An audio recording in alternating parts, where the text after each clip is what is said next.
Olá, o Café Sem Fé de hoje é sobre um assunto chato, incômodo, solitário. Como alguns de vocês já devem saber, pretendo discutir solidão. Solidão foi o tema escolhido principalmente por culpa do teatro mágico. O teatro mágico conseguiu me jogar num abismo de solidão a ponto de, com poucas vezes na vida, eu precisar realmente de um abraço. Então, em primeiro lugar, muito obrigado, Mariana Cândido. De certo modo, você salvou a minha noite. Mas discutir solidão, por onde a gente pode começar? Acho que o ideal é a gente começar por Kant.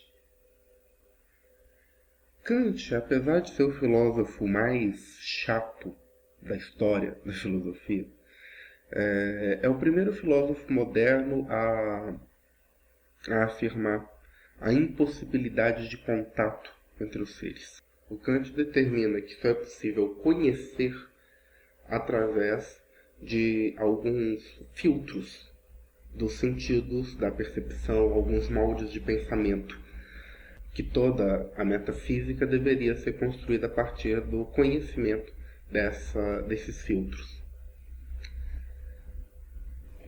Bem, isso de certo modo é a base para a fenomenologia. A fenomenologia afirma que é impossível realmente conhecer qualquer coisa e que tudo que nós temos acesso não é a coisa em si, mas um fenômeno que é a nossa percepção da coisa. E que, portanto, é impossível estudar o ser em si, porque nós nunca vamos ver o ser em si. A gente só vai conseguir captar a nossa própria percepção dessa coisa. Nós somos ilhas de autoconhecimento e o meu mundo é a minha visão de mundo, o seu mundo é a sua visão de mundo, e nós estamos condenados, de certo modo, a uma solidão perpétua. Isso me lembra um pouco as teorias de comunicação que o pessoal de letras, comunicação social, etc. gosta, de que você tem de um lado o emissor, do outro o receptor, e uma mensagem que nunca vai chegar no receptor como o emissor emitiu.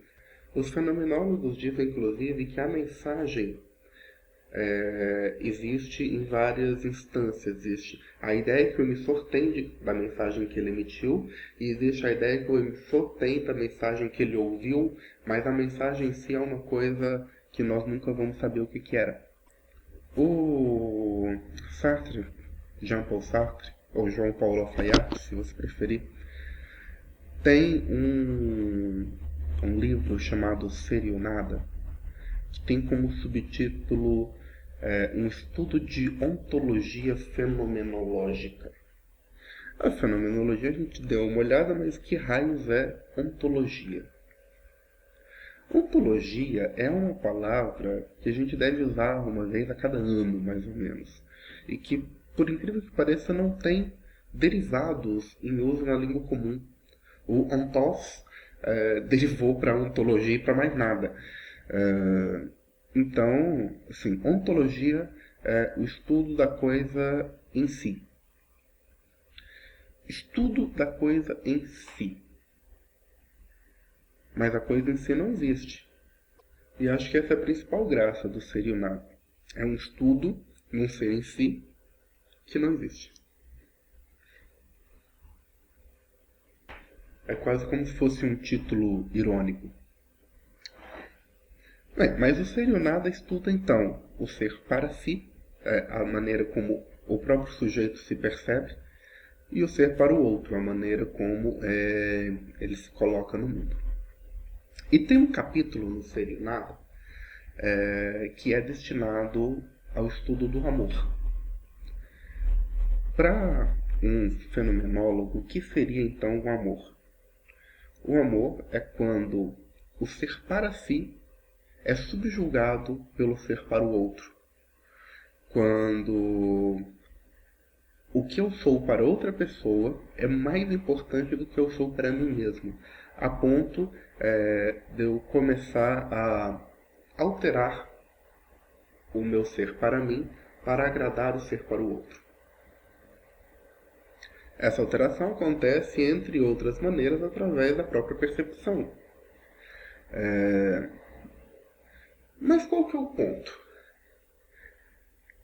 Anteriormente, nesse mesmo livro, o Sartre aponta que o ato de observar o outro, de determinar o que o outro é, de colocar a nossa percepção em cima do ser para si alheio, é um ato violento, é um ato de violência.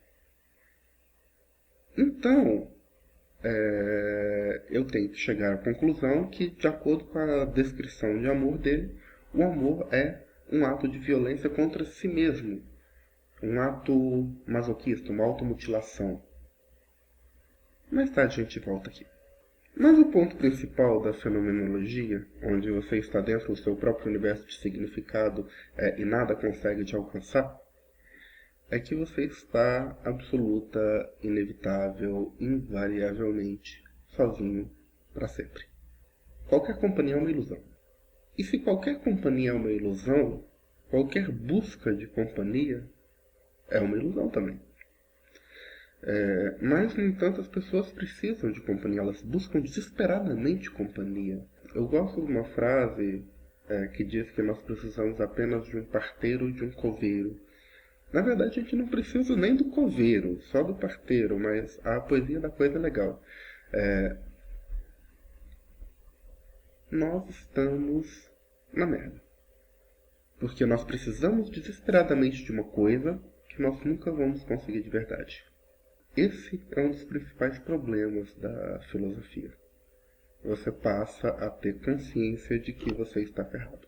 Um dos comentários que eu recebi sobre o vídeo anterior é que eu não apresentava soluções. Existem. Nós temos alguma saída, nós temos alguma solução. Eu não sou a cura de nada. Eu estou tão doente quanto você. Voltando ao ser e o nada,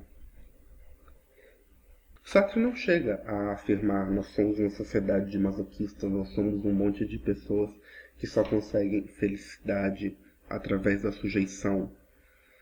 Mas, de certo modo, é essa a conclusão que eu chego a partir da obra dele. Pare para pensar. O processo. Você abdica do ser para si e começa a se moldar de acordo com os desígnios, os desejos de um outro e passa a se identificar mais com o ser para o outro que com o ser para si. Esse processo que ele usa para descrever o amor, ele pode ser usado também para descrever o nosso relacionamento com algumas grandes ideologias, com algumas grandes verdades. Nós podemos utilizar com o laissez-faire capitalista, nós podemos utilizar com o cristianismo, nós podemos utilizar com os partidos políticos, nós podemos utilizar com um monte de coisa. Inclusive com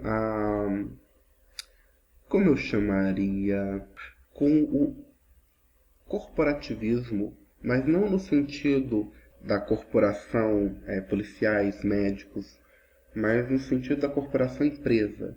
Empresismo é a nova religião atual. Vista a camisa da empresa, se torne a empresa.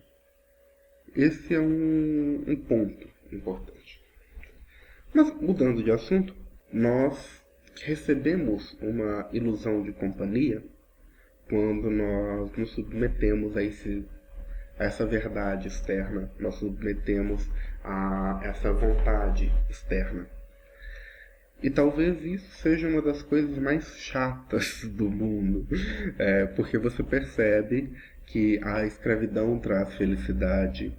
Você escolhe sofrer, você escolhe levar para ser feliz. E abdica da sua liberdade, do seu ser para si, em nome dessa companhia, e se sente muito feliz assim. É isso que faz de nós uma sociedade de masoquistas. Todos nós alcançamos felicidade através da sujeição e da automutilação.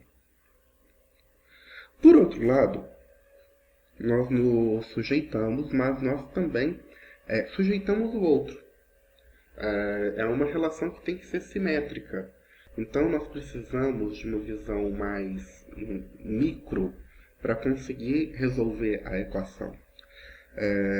A microfísica do poder do Foucault estabelece não relações sociais mais complexas, mas um conjunto complexo de relações sociais simples. A pessoa que se submete na igreja é o gerente que submete os funcionários no trabalho. É o chefe de família que submete esposa e filhos em casa. Então eu diria que, junto com esse masoquismo, você tem também um sadismo inerente à sociedade. Você tem uma necessidade não só de receber poder, mas de aplicar também. Você tem o mesmo processo acontecendo dos dois lados, nas mesmas pessoas, em tempos e locais diferentes. Não consigo descobrir, provavelmente muita gente também não consegue, por que a sujeição a algo externo, a sujeição a algo maior, a força externa definindo quem nós devemos ou precisamos ser, gera tanto conforto e tanta felicidade. Isso me ocupa a cabeça há anos, então já passei por um monte de teorias e explicações e continuo procurando. Passei por questão de infantilidade, amadurecimento, uma perspectiva de responsabilidade, de peso, do peso de tomar as suas próprias decisões e de estar centrado em si. A explicação narcísica é interessante também. Você precisa da atenção do outro e você precisa da aprovação do outro. É uma solução. Tem a questão biológica evolucionária da organização social dos seres humanos, de uma horda parecida com a dos lobos, chimpanzés, bonobos, etc. Tem organizações assim, onde você tem um indivíduo alfa que manda indivíduos beta que tentam lutar contra o indivíduo alfa, você tem indivíduos gama que estão muito bem satisfeitos. É uma questão muito complexa, eu não consegui chegar realmente à explicação de por que isso. Mas talvez,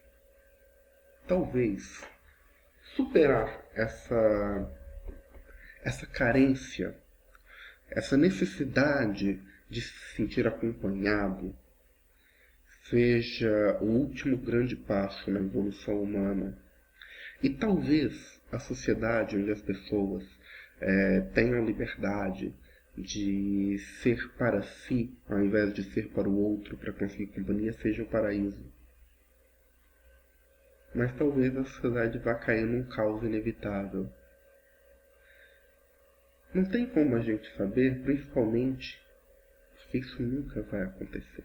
Isso nunca vai acontecer.